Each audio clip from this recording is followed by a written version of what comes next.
من أهم الأسئلة اللي لازم تسألها لنفسك أول لمّا تبتدي تاخد جواب قبول نيابتك أو جواب زمالتك وعندك حرية الاختيار إنك أنت تفكّر هتروح فين، هو أروح فين في بداية نيابتي أو زمالتي؟ السؤال ده بيفهّمني إنك أنت حد بيدوّر على مستقبله، وفِهم الكلمة اللي إحنا كنا دايمًا بنقولها إن it's a career. وعرف إن هو بيدوّر على مستقبله المهني من مهنة بيشتغلها، بيتدرّب فيها عشان في الآخر يعيش، يفيد نَفْسه، يفيد أسرته، يفيد بلده، ويعود على نَفْسه بعائد مادي ينبسط بيه بناءً على المهارات اللي كوّنها في نَفْسه، فأنت استثمار نَفْسك. لو أنت عايز تسأل نَفْسك هتروح فين، يبقى لازم تسأل نَفْسك سؤالين الأول know why to know how. اتفقنا إنّك أنت لمّا تبدأ أي طريق لازم تكون عارف أنت بتعمل ده ليه. إذا عُرف السبب بطل العجب، لو أنت مش عارف أنت بتعمل ده ليه، هتتعب كتير، فلازم تعرف هو أنت بتعمل ده عشان تعليم والّا وقت وبتقضّيه وخلاص، والّا محتاج فلوس فأنت بتمارس الشغلانة دي بطريقة معيّنة، في ناس مثلًا بتاخد الزمالة يقول لك أصل أنا نيابتي لمّا خلصت هيوزّعوني في حتّة كده إيه زي طرشوخ الليف، أنا ما أعرفش أنا هاعمل فيها إيه، ويقول لك إن هو هيكمّل هناك ليه، أنا ممكن آخُد زمالة في مكان أفضل أيًا كان الclass اللي موجود فيه الزمالة هيكون أفضل بكتير من طرشوخ الريف. في واحد تاني يقول لك أنا هابدأ زمالتي عشان خاطر لمّا آجي أقول أنا في مستشفى فُلان، عِلّان، التلتاني، بدل ما أنا أقول إن أنا موجود في مستشفى إيه، زفتة والّا مستشفى طرشوخ، الاسم إيه، مع إن المستشفيات ديّة لو قامت وفيها مقوّمات إنها تكون كويسة، يعني مش شرط الاسم هو اللي كده، لكن أنا عايز أقول لك المستشفيات الآخرين ممكن تكون أقوى بكتير من مستشفيات مركزية بس إحنا مش داريانين، ماشي، فييجي يقول لك لأ أنا شغال بقى في مستشفى إيه الدولي وما أعرفش إيه، فprestige والّا أنت بتدوّر على إنك أنت عايز تزوّد نَفْسك بشهادة معيّنة، لمّا تعرف إجابة السؤال ده هيفرق معانا كتير، طبعًا في أسباب كتير إن اختلفت، وممكن واحد يقول لي أنا عايز كل ده يا دكتور، طَب لو أنت عايز كل ده لازم تعمل ترتيب لأولوياتك. تشوف reprioritize أنت عايز إيه في دول أكتر حاجة، يعني لو خيّرتك إيه أهم حاجة عندك؟ واحد يقول لي بُص أنا عايز لمّا أروح كده أشتغل نُص، نُص وأريّح نُص، نُص، واحد تاني يقول لي أنا مش عايز أشتغل خالص وعايز إيه، ييجي لي مرتبي آخر الشهر ولمّا تيجي شهادتي آخُدها. إحنا كده طالما أنت عارف أنت عايز إيه، أفضل بكتير. في واحد تاني يقول لي لأ، أنا عايز أكوّن أكبر مهارات جراحية عشان أنا هاشتغل سواء كان مصري أو غير مصري، يقول لي أنا مثلًا هاروّح بلدي أنا هاكون جراح التجميل أو أنا هاكون الجراح الفلاني. الفيديو ده معمول لكل الناس في كل التخصصات، أنت لازم تبقى عارف أنت في بدايتك تعمل إيه، وخصوصًا الجراحين لأن لهم وضع خاص في التدريب زي ما هنتكلم. ليه؟ لأن الفكرة كلّها إن المستشفيات أنواع. رَف لي كده الزمالة المصرية قسّمت المستشفيات لA وB وC. C المفروض إنها حاجة عالية جدًا، B اللي هي نقول عليها النُص، نُص، طب A لأ يقول لك إنها not qualified. في الأغلب المستشفيات دي اللي هي بتكون مريّحة. واحد بقى إيه، ييجي على جنب كده يقول لي ياه! في مستشفيات على جنب كده أهوّة وما فيهاش تدريب أنت مش جاي تحل مشكلة الكون دلوقتي. أحب أقول لك أنت لو سافرت إنجلترا، لو رُحت أمريكا، في مستشفيات عادي جدًا من برّه هالّا هالّا ومن جوّه يعلم الله وهي على قد حالها خالص، عادي جدًا، ده موجود في كل مكان. ماشي، أنت بتعرف أنت عايز إيه، وبتشوف الموجود إيه، وتقيّف الاحتياجات بتاعتك على قد المعطيات اللي ليك، ولو كان نصيبك في إنك أنت موجود في مستشفى زي A أنت بقى شخص عايز تعلّم نفسك أنت عارف كويس أوي إن إحنا على الأقل في مصر هتعرف توصل لتعليم لو أنت سعيد، لكن واحد قاعد في بيتهم، الفيديو ده مش عشانك، لإن ده مش هيفيدك بأي شيء في البيت، أنت في البيت آخرك إنك أنت تفتح اليوتيوب تشوف عملية تعملها برضه إيه على اللابتوب فوتوشوب، ولكن أنت لو عايز تعمل حاجة لازم هتنزل من البيت. طيب خلّينا متفقين، مختلف أنواع المستشفيات، كل مستشفى في دول فيها ميزة أو ميزتين بالكتير، وما فيش مكان في كل دول حتى مستشفيات الC الجامعة والتعليمي والأمانة لو هو ده class C يعني اللي هو الtop crème de la crème ما فيش فيها كل حاجة.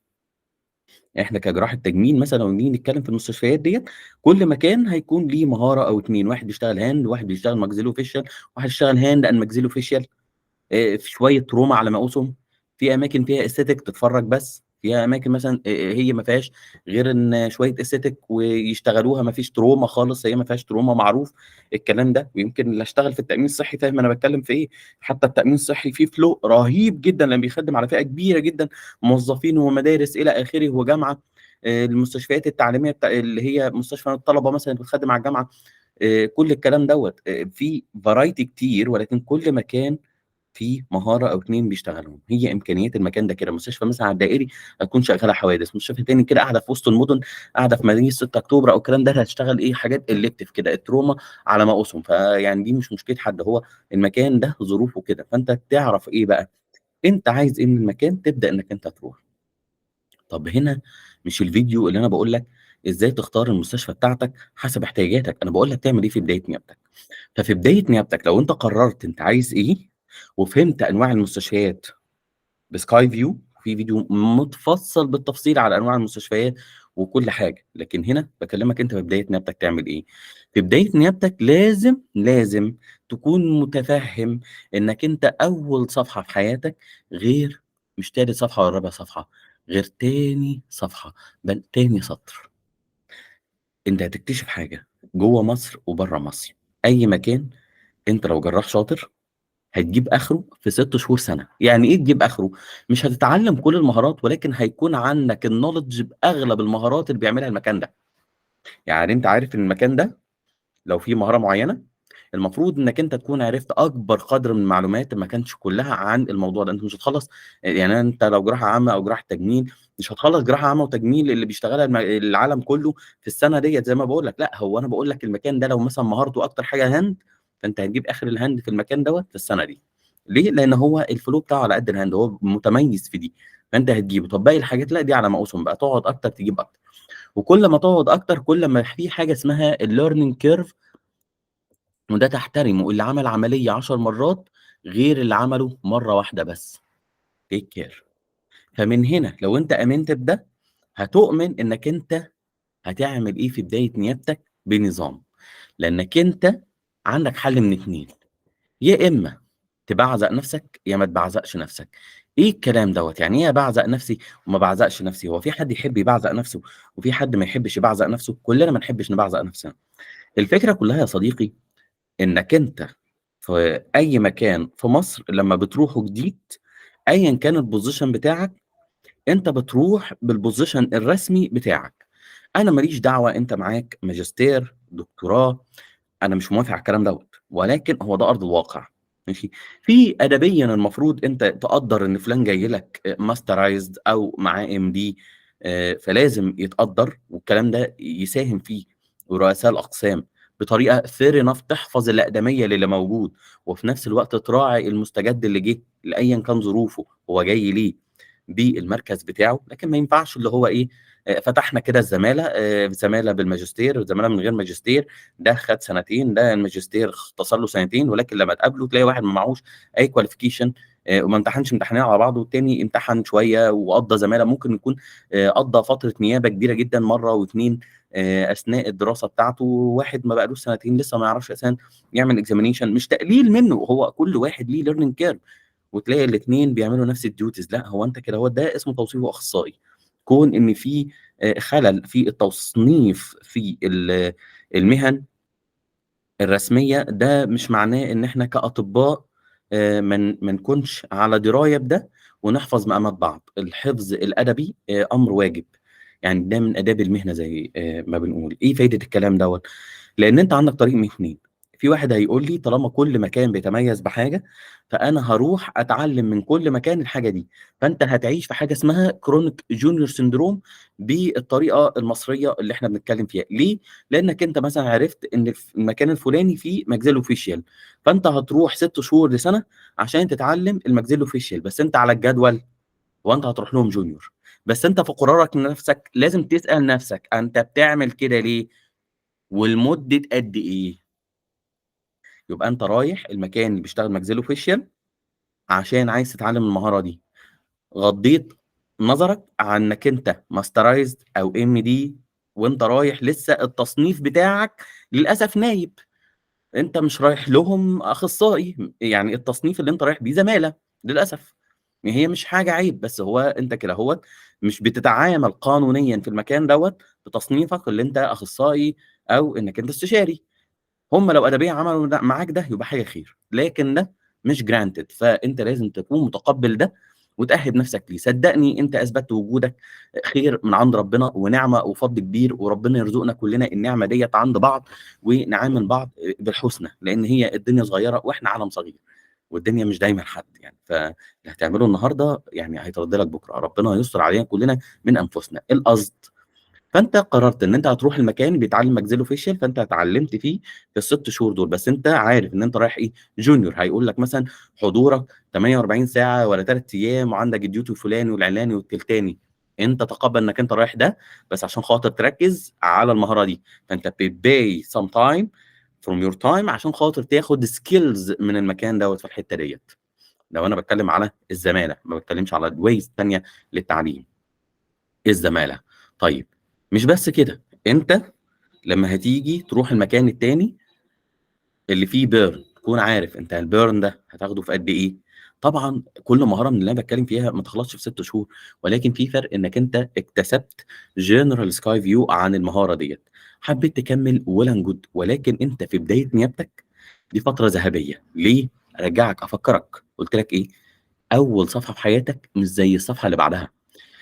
وأنت صغير لسه فريش في بداية نيابتك، مشاعرك تجاه الشغل لو قالوا لك اشتغل 7 أيام في ال7 أيام مش هتقول لأ، لو قالوا لك اشتغل 20 يوم في ال7 أيام أنا ما أعرفش هتعملها إزاي، بس هتعملها وأنت مبسوط as long as الenvironment اللي حواليك كويس، ولو الenvironment اللي حواليك مش كويس فأنت ارجع للقاعدة التانية إن أنت بتبعزق نفسك ليه ولمدة قد إيه. يعني أنا ما باقولكش بقى خلاص سلِّم بالأمر وارمي نفسك للتهلكة، لأ ده يبقى نوع من درب من دروب العبث، فمش هو ده القصد، لأ أنت إنسان اتخلقت عشان سبب في حياتك. إيه هو السبب ده؟ أكيد مش عشان تتبهدل بلا هدف، لأ هو أنت لمّا بتبهدل نفسك إراديًا ففي هدف للي بتعمله. لمّا أنت تيجي في الأول تبهدل نفسك في Chronic Junior Syndrome لمدة سنة أو 2 أو حتى 3 أو حتى فترة الزمالة كلها، ده في بداية حياتك ممكن تقبله، بعد كده later on كل لمّا بتمِد خطوة في حياتك بتتقل، بتتقل ليه؟ ربنا يحافظ عليك، أنا ما أعرفش ظروف البيت بابا وماما أخبارهم إيه، أو لو حد عندك مريض ربنا يبعد الشر، في ناس عايشة كده، في ناس ممكن تكون محتاجة حد يعولها ماديًا، فأنت هل الماديات تفرق معاك والّا لأ؟ الوضع إيه بالنسبة للماديات؟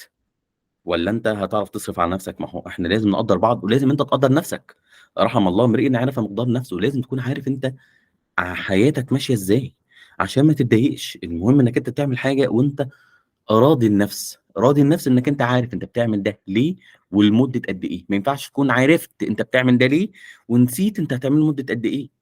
يا واحد يرمي نفسه إيه ده اكتشف بعد 3 سنين ده كان المفروض أصرف على أهلي، اكتشف بعد 3 سنين ده إن هو عنده عيال في البيت كانوا عايزين يشوفوه وهو كان نفسه يشوفهم، بقى عندهم ما شاء الله كده ساب البت عندها يومين، فجأة البت بقى عندها 5، 6 سنين وما شافهاش، ما يعرفش حتى هي مرّت بإيه، عملت إيه، وده مش تقصير، هو أنت مش مقصّر في حق حد، أنت كنت بتحاول تعمل لنفسك مقام بدري عشان خاطر لمّا يكون عندها 5 سنين تقعد معاها، أنت حياتك مش شغل وبس، ولو هي دي حياتك well and good، بس تكون عارف إن أنت اللي اخترت الطريق دوّة.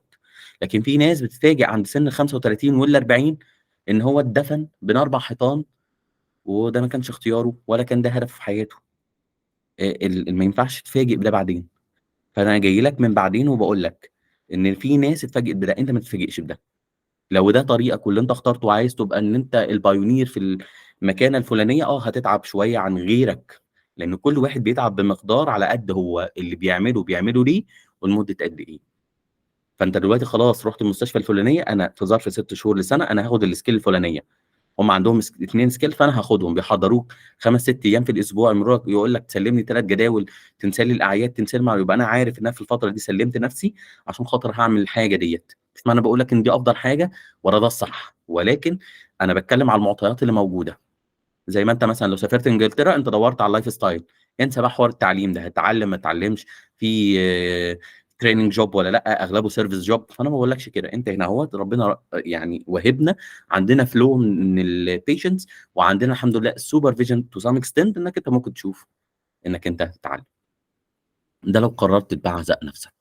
أُمّال إيه ما باعزقش نفسي؟ معنى ما باعزقش نفسي إن أنا هاكون يعني الدنيا تمام يعني وفُل الفُلّالي وهاكون أفضل بكتير حالًا من اللي كان chronic junior syndrome؟ الحقيقة لأ، الفكرة كلّها إن أنت هتكون SS schedule senior، senior الجدول، ودي أسوأ أنواع الseniority اللي ممكن تشوفها في الدنيا، اللي هو واحد لمجرد إن هو قديم في المكان فواخد seniority، ييجي له حد معاه ماجستير معاه دكتوراه يبدأ يقول له إيه، أنا ما يخصنيش، أنت جاي لي دلوقتي مستجد زمالة، وأنا هنا بقى لي في المكان، وهو المكان أساسًا تلاقيه class A، يعني ما بيشتغلوش فيه حاجة، ده ممكن يكون عندهم مثلًا حضورهم حوالي 36 ساعة إمضا ماشي، وبعد كده هوّة يبدأوا يقسّموها يكتشف إن كل واحد ليه 3 ساعات ماشي، وجوّه ال3 ساعات دي يقسّم مع بتاع الطوارئ يبقى له ساعة، يتخانقوا بقى مين اللي هييجي الساعة اللي هي إيه، في ال36 ساعة، ده موجود، ده موجود، ولعلمك ده مش في مصر، ده في كل حتة في الدنيا موجود، هو المسلسلات طبعًا مش هتجيب دوّة بشكل مستفحل، وده مش صح، ولكن ده موجود to some extent.